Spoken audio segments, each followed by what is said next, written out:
सदियों से हम घूमने फिरने या काम करने के लिए अपने हाथ पैर और हवा पानी के भरोसे थे। उसके बाद 1765 में एक नौजवान स्कॉटिश इंजीनियर ने क्रांति की शुरुआत की। जेम्स वाट एक चैम्बर वाले प्राचीन इंजन को अच्छा बनाने की कोशिश कर रहे थे। एक दिन जब वो लोकल वॉश हाउस के पास से टहलते हुए निकले तो अचानक उन्हें एक आइडिया मिला। वॉश हाउस से बाहर निकलती हुई भाप को देखकर उन्होंने सोचा, उस भाप को दूसरे चैम्बर में ले जाकर ठंडा कर सकते हैं। इससे इंजन पहले से कहीं ज्यादा अच्छा हो जाएगा और वो 1/4 ईंधन में उतनी ही पावर को जनरेट करेगा। वाट के आविष्कार ने इंसान के जिंदगी के तकरीबन हर पहलू को बदल डाला और दुनिया के एक आधुनिक युग में ले गया। रिचर्ड ट्रेविथिक की पहली भाप ट्रेन यात्रा 21 फरवरी 1804 को तब हुई थी जब रिचर्ड ट्रेविथिक के लोकोमोटिव स्टीम इंजन ने एक ट्रेन को खींच लिया।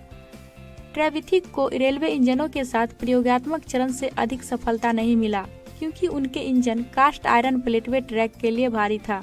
विश्व की पहली सफल ट्रेन 27 सितंबर 1825 को चली। 18 साल की उम्र तक अनपढ़ रहे जॉर्ज स्टीफेंसन अपने आप सीख कर इंजीनियर बन गए।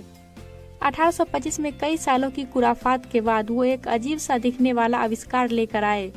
उन्होंने इसे नाम दिया लोकोमोशन। किसी को पता नहीं था ये अजीब सी दिखने वाली मशीन काम करेगी भी या नहीं। कुछ लोगों को लगा ये आग की गोले की तरह उड़ जाएगी।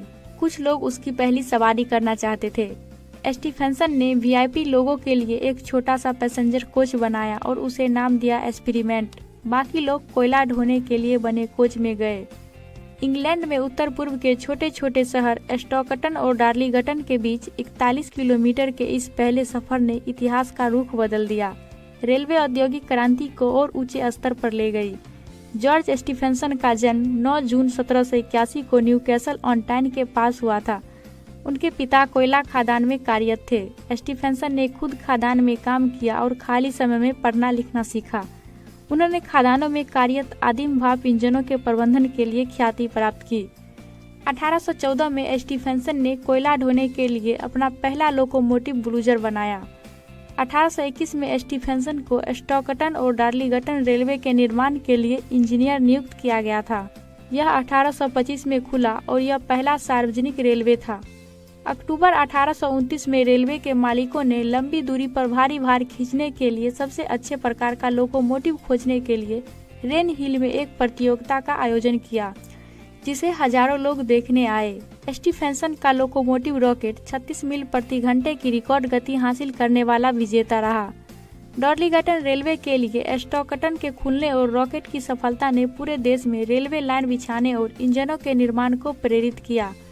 रूडॉल्फ डीजल, जो कि एक जर्मन मैकेनिकल इंजीनियर थे, 1897 में डीजल इंजन बना के कीर्तिमान स्थापित कर दिया। उनके द्वारा बनाए गए डीजल इंजन का प्रयोग आज भी पूरी दुनिया में किया जाता है। 1912 में स्विट्जरलैंड में डीजल इंजन से पहली बार ट्रेन चलाई गई थी। समय के साथ साथ रेलवे का विकास तेजी से हुआ है। बुलेट ट्रेन का आविष्कार जापान के चीफ इंजीनियर हाइडोशिमा ने सन 1964 में किया था। हाइडोशिमा ने प्लेन की तरह उड़ान भरने वाली ट्रेन का सपना देखा था और उसे साकार करके भी दिखाया। इस ट्रेन का असली नाम शिकासेन है, लेकिन यह दिखने में और स्पीड में बुलेट की तरह है, इसलिए इसका नाम बुलेट ट्रेन पड़ गया। यदि आप कभी भी रेल परिवहन के इतिहास के बारे में अधिक जानना चाहते थे तो यहाँ से पता चलता है कि आधुनिक गाड़ियों के लिए प्रेरणा कहाँ से आती है।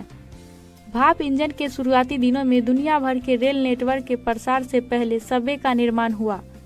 सबसे पहली बार ट्रेन का प्रारूप 1604 में, यानी पहली सफल ट्रेन चलने के तकरीबन 211 वर्ष पहले इंग्लैंड के वोलाटन में सामने आया था। उस समय लकड़ी से बनाई गई काठ के डब्बों की गाड़ियां जो पटरियों पर चलती थी।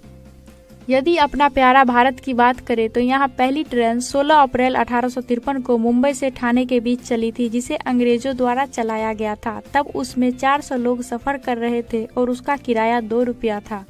See you again in the next video.